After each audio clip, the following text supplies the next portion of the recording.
Bonjour, mesdames et messieurs, amants de la littérature, bienvenue à Les Paroles restent, l'émission donc qui permet aux auteurs, aux protagonistes de la littérature, de sans doute faire s'envoler leurs écrits, mais de s'assurer qu'ici même demeurent leurs paroles. Je suis Éric Charlebois, votre animateur. J'ai à mes côtés Liliane Gratton, que vous connaissez sans doute, Liliane, qui est de l'Est ontarien. Tu as notamment été invitée d'honneur, Liliane, au Salon du livre de l'Est ontarien en 2012 déjà. C'est ça. C'était à Hawkesbury à ce moment-là. Puis, c'était un honneur pour moi de participer au Salon du livre. Je vais y participer encore cette année.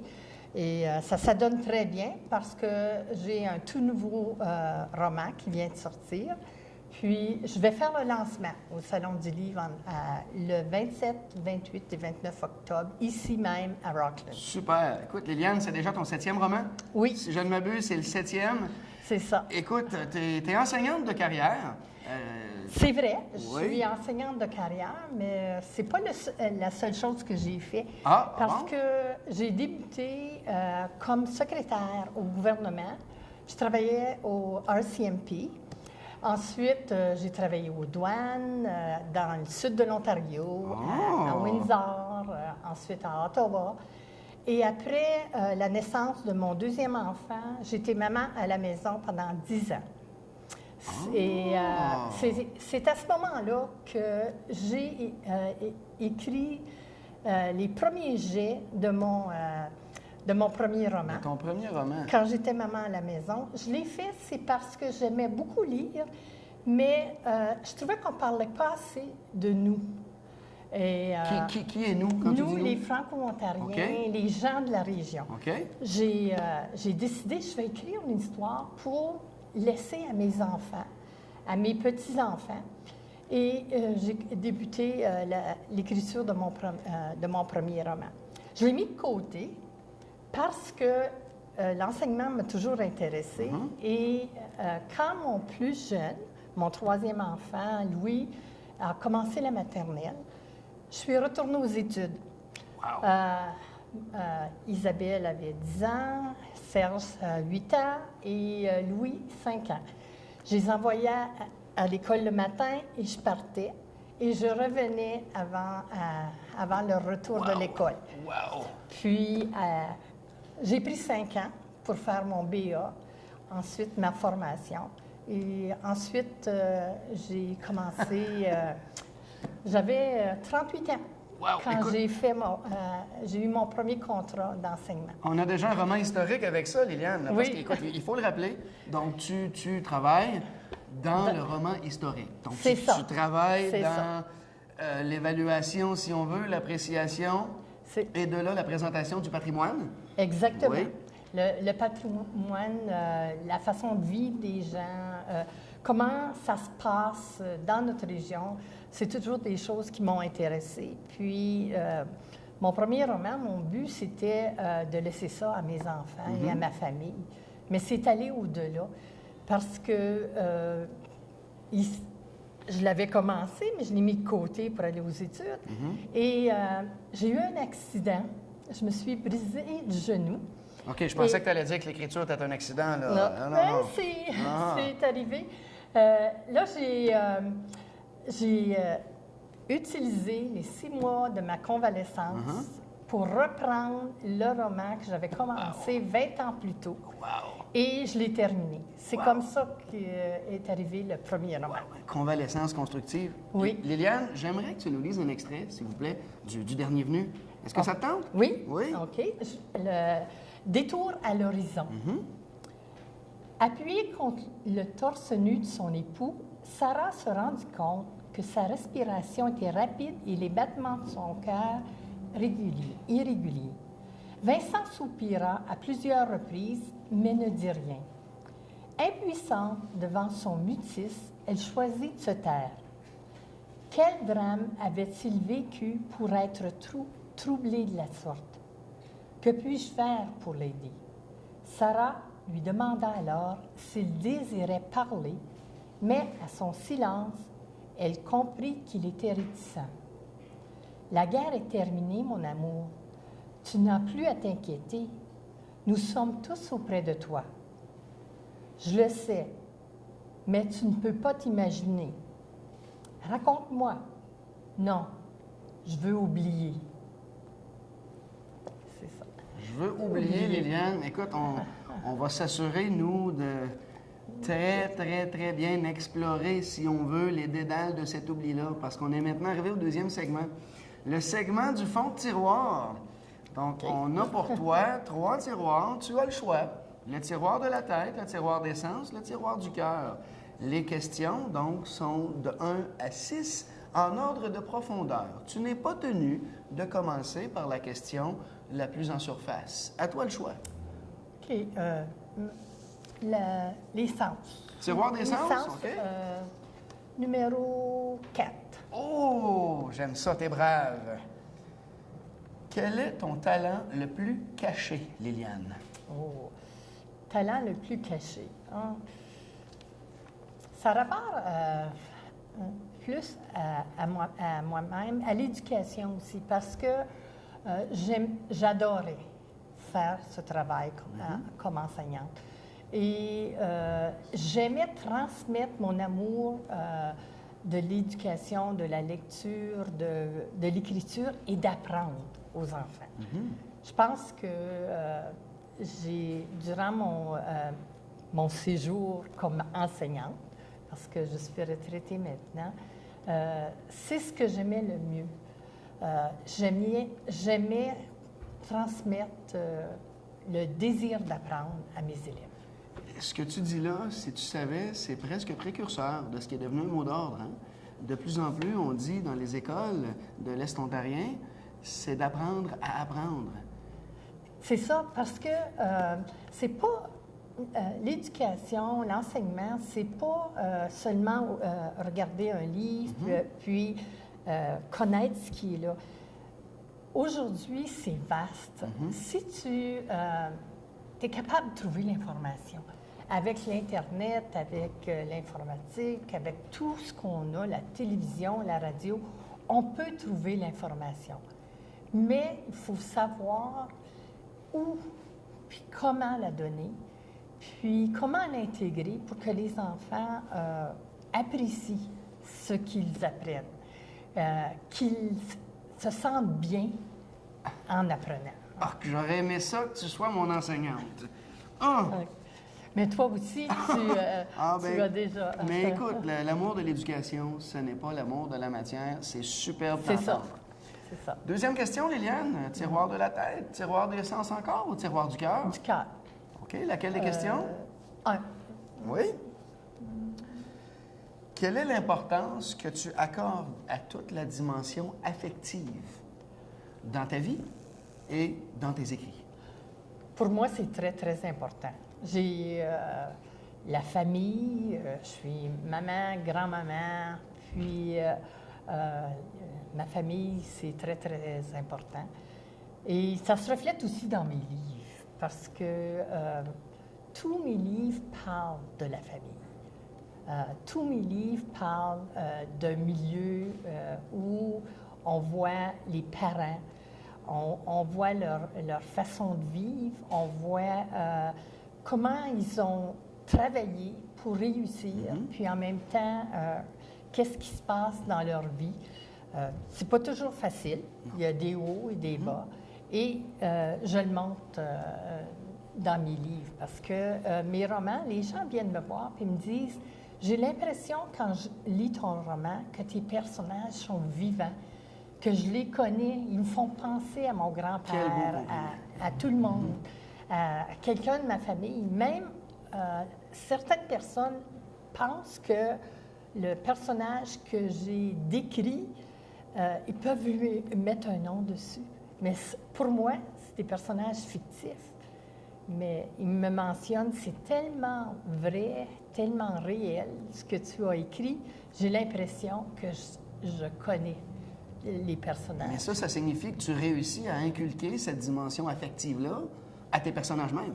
C'est un peu mon but aussi, parce que pour rendre les personnages vrais, il faut les connaître. J'aime connaître les gens. Avant d'écrire un roman, je fais beaucoup de recherches, je fais beaucoup d'entrevues. je vais voir des personnes âgées qui ont vécu à l'époque du roman que je veux écrire, puis je leur pose des questions. Puis ils se dévoilent. Ils se dévoilent. Parfois, ils me disent des choses très surprenantes qui m'inspirent, sans que je nomme la personne, sans que... il m'arrive de prendre des faits que ces personnes-là m'ont mentionnés et avec bien entendu, avec leur accord. Mm-hmm. Ça, c'est très important. C'est la question que je voulais te poser en relance, la question hors champ. Est-ce que tu as l'impression, quand tu leur dis que c'est sans doute pour faire partie d'un roman, est-ce que tu as l'impression que ça les renfrogne un peu, ou bien si tu as l'impression que ça contribue à leur ouverture encore plus? Ils aiment ça. Il y a même des gens, j'ai enregistré leur conversation, puis tout ça, puis ils sont ouverts, puis ils sont contents que j'utilise les choses dans mes histoires, ce qu'ils m'ont raconté. Très bien. Ça rend l'histoire plus vraie, plus réelle. Absolument. Prochaine question, Liliane? Sens encore. Ouais, l'essence. 3. Question 3. Quelle est la chose la plus marquante dont tu as été témoin? C'est-à-dire que tu as perçu. Soit que tu l'as vu, soit que tu l'as entendu, soit que tu l'as carrément senti. Il y a beaucoup de choses importantes dans une vie là, qui nous touchent. Pour moi, ce qui est important, c'est la dimension. C'est toujours la dimension famille, la dimension... c'est pour ça que ça se retrouve dans mes livres. Est-ce qu'il y a un élément ou un événement dont tu as été témoin qui a été tellement cuisant que tu t'es dit à ce moment-là, à la suite de cet événement-là, il faut absolument que j'écrive à ce sujet-là, ne serait-ce que pour l'expulser? La mort de mon père a été une expérience... ça n'a pas été une expérience traumatisante, mais plutôt le contraire. C'est qu'on a bien vécu, on était bien préparés et toute la famille, on s'est bien senti après parce qu'on s'y attendait et la façon dont ça s'est passé, c'était comme un soulagement. Et j'ai voulu en parler davantage. Dans mon dernier roman, j'ai décrit la mort d'un personnage et ça ressemble beaucoup à la mort de mon père. Et voilà. Puis, je l'ai intégré. Mais je ne voulais pas le faire sans demander la permission à la personne la plus importante, c'est ma mère. OK. Puis, je l'ai fait. Maintenant, ma mère, elle souffre de démence, mais quelques années avant que ça se produise, je lui ai parlé de ce qui s'était passé. Puis, elle a dit, oui, j'aimerais ça que tu l'écrives. Et elle comprenait que tu voulais décrire ça de ton point de vue à toi? Oui, c'est ça. De ton point de vue de fille de ton père? Là. Oui, puis elle m'a donné la permission de le faire. Et ça se retrouve dans Détour, ça? Dans Détour à l'horizon. Super. Je l'ai intégré dans ce dernier roman. Super. Puis, prochain tiroir? OK. Prochain degré de profondeur? OK. La tête. Oui, la tête. OK. 4. Question 4. Quelle est pour toi, dans ce que tu fais, dans ton travail d'écrivaine, quelle est pour toi la portée, la force de l'imaginaire? L'imaginaire, c'est très important parce que ça me permet de faire vivre mes personnages, puis leur faire vivre des choses qui auraient peut-être pas vécu si j'avais écrit une biographie. Le personnage ne l'aurait pas vécu, mais là, à ce moment-là, je peux choisir un événement et lui faire vivre et faire sortir des émotions. L'imaginaire, c'est à ce moment-là, ça me permet de faire sortir les émotions, de faire sortir aussi des paroles, des façons de vivre, des façons d'agir des gens de l'époque. parce que mes livres varient d'époque. Entre les années 1800 et 2000, là, on voit grandir les gens, mais avec l'imaginaire, je rentre des détails, puis je fais vivre à mes personnages certaines choses que quelqu'un peut-être n'aurait pas vécu nécessairement. Sais-tu quoi? Je grince un peu parce que quelle question à poser à une romancière historique? Et je trouve que tu réponds avec beaucoup de franchise, Liliane. J'espère qu'on pourra y revenir après la pause, mais seul le hasard le dira. C'est ça.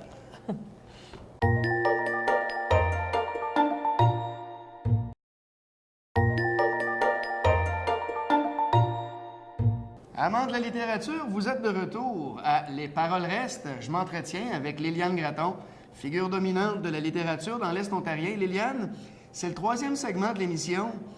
Aujourd'hui, ça va s'appeler La diseuse de Belle Aventure. De Belle Aventure. En l'occurrence, Liliane Gratton, tu es diseuse de Belle Aventure. Donc, je te décris le concept, c'est fort simple. J'ai 54 cartes, donc un jeu de cartes. Chacune des cartes correspond à une question. Le hic, c'est que je brasse les cartes pour bien les mêler et que je te demande de tirer une carte à la fois. Tu peux regarder la carte si tu le veux, mais tu me la passes. Je te lis la question. Tu réponds obligatoirement à la question. Est-ce que tu acceptes le pari? Bien sûr.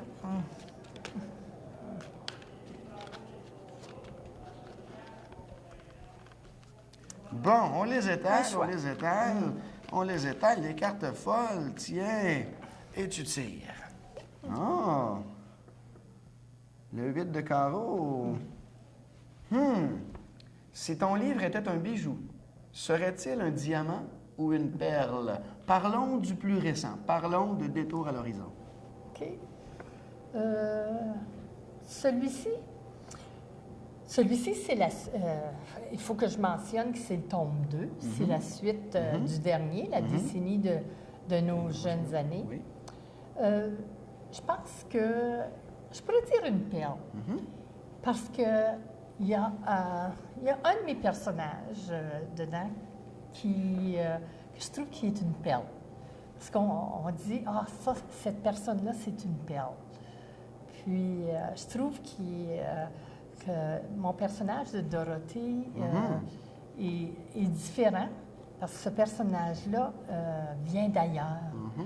Mais il va apporter aux autres personnes autour des choses qui très importantes dans leur vie. OK. Ce personnage-là, c'est une perle. Et donc, ces autres-là sont plutôt donc une coquille, huître, moule, qu'un sol brut. Donc, c'est plutôt une perle qu'un diamant. OK. OK? OK. Si. On y va. N'hésite pas à aller en dessous, là. Vas-y, vas-y. OK. Oh! Le 9 de trèfle. Quelle est l'importance de la couverture d'un livre pour toi? Sur une échelle entre 1 et 10, 10 étant la note la plus élevée. La couverture, pour moi, est très importante. Puis, je fais ça différemment. Moi, ce que j'aime faire pour mes romans, excepté le premier, parce que ce n'est pas donné, je l'ai fait différemment, je donne le manuscrit à un artiste peintre de la région. Je demande à cet artiste-là de lire le livre et de s'inspirer de l'histoire pour faire la couverture. Puis la personne va lire le livre, je lui donne carte blanche. Ouais. Et la personne beau, va lire le livre, puis elle va s'inspirer de l'histoire. Puis, jusqu'à présent, là... Est-ce que ce sont 7 artistes différents jusqu'à présent? Oui, auxquels je tu as fait choisis appel? toujours des artistes différents. Wow. Il y a plusieurs qui auraient aimé faire un autre livre, mais je voulais donner la chance et la visibilité à plusieurs artistes. Donc, j'ai 7 artistes différents. 7 livres, 7 artistes différents. Le dernier, celui-ci, je peux dire qu'il aussi est différent parce que je m'en allais donner le manuscrit à l'artiste peintre. Et elle m'a fait visiter son studio. Puis, elle avait une toute petite peinture qui était présentée. Et je me suis arrêtée, puis elle m'a touchée, celle-là. J'ai regardé partout, puis je revenais. J'ai dit, Ghislaine, je pense que tu n'auras pas même besoin de lire mon livre, c'est celle-là que je veux. Parce que j'avais dans le livre un texte, et c'est comme si elle avait fait la peinture de ce texte-là. Je peux te le lire. Sarah voyait Jean tenant Edgar par la taille alors que ce dernier avait le bras autour de ses épaules. Les yeux levés vers son grand-père, Jean semblait captivé par ce que le vieil homme lui racontait. Puis, l'image, la peinture, c'est ça que ça disait. Mais ça, c'est intéressant selon le concept que tu as quand même mis de l'avant, parce que à ce point-ci, c'est toi qui as aperçu un tableau qui était déjà fait. C'est ça. Donc, est-ce que Ghislaine, qui est-elle, Ghislaine, l'artiste, on peut la nommer? Oui, Ghislaine Auger-Boileau. Ghislaine Auger-Boileau. De Clarence Creek. Oui, absolument. C'est une artiste peintre. Mais dis-moi, est-ce que Ghislaine a lu le manuscrit? Non, elle ne l'a pas lu. Non? Elle ne l'a pas lu. Mais un des commentaires, un de mes correcteurs, quand je lui ai apporté le livre, il a mentionné ça paraît qu'elle a lu le livre, on voit. Puis là, je lui ai dit non. Elle avait fait cette peinture-là et je l'ai choisie.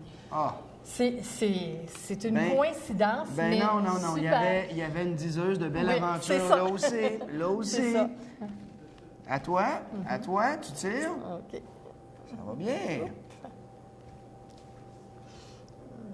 Oh, le 6 de cœur. Quel est ton sacre, ton blasphème de prédilection s'il y en avait un? S'il y en avait un que tu employais ou que tu déformais, tiens. C'est drôle. Il y a beaucoup de choses comme ça, mais je ne... Ça fait pas... nous autres, on a été élevés quand même faire attention à la façon dont on parlait, puis tout ça. Puis, il n'y en était pas question. De... Quel est ton patois, Liliane? Ça m'arrive. Des fois, je dis « Ah, tabarnouche. » Tabarnouche, OK. Tabarnouche. OK. Des choses comme ça. Ben, ça me va. C'est très bien, ça. Tabarnouche. OK. Vas-y, la diseuse. OK. Le 10 de carreau. Ah! Aimes-tu mieux écrire de la perspective ou dans la peau d'une femme ou de la perspective ou dans la peau d'un homme? C'est facile à répondre parce que j'ai 7 romans, puis les personnages principaux de mes romans sont la plupart des femmes, excepté celui-ci. Celui-ci, un pas, un sentier, une vie. C'est l'histoire de l'arrivée des Franco-Ontariens dans l'est de l'Ontario. Et le personnage principal, c'est un jeune homme. Puis, il est différent, celui-là aussi, des autres livres, parce que je voulais raconter d'où viennent les Franco-Ontariens. Mais je ne voulais pas m'arrêter au coureur des bois.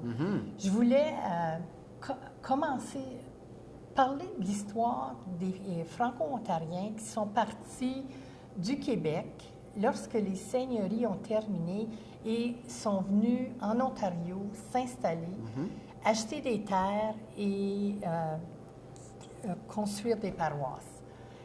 Justement, c'est le 150e du Canada, à Bourgette.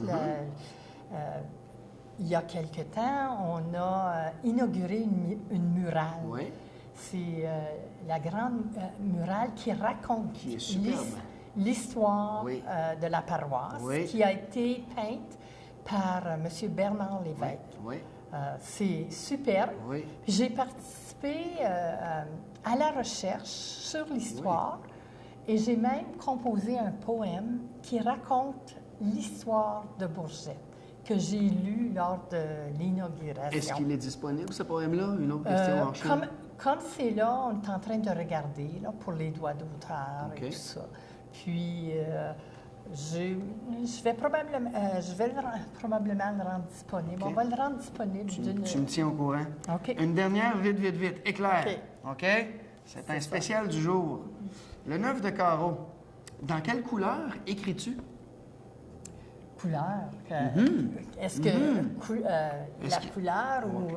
Dans quel état d'esprit, OK. donc? Moi, je suis une personne du matin. Oui. Je me lève de bonne heure, puis j'aime écrire à l'ordinateur. J'ai une formation de secrétaire, comme au début, et je m'assois à mon ordinateur le matin, puis j'écris beaucoup.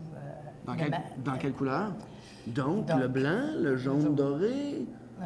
moi, c'est le bleu, ma couleur. Le bleu, bon, et voilà. Liliane Gratton dans le bleu. Oui, c'est le bleu, ma couleur. Très bien. C'est ça. Bien, c'est déjà tout, Liliane.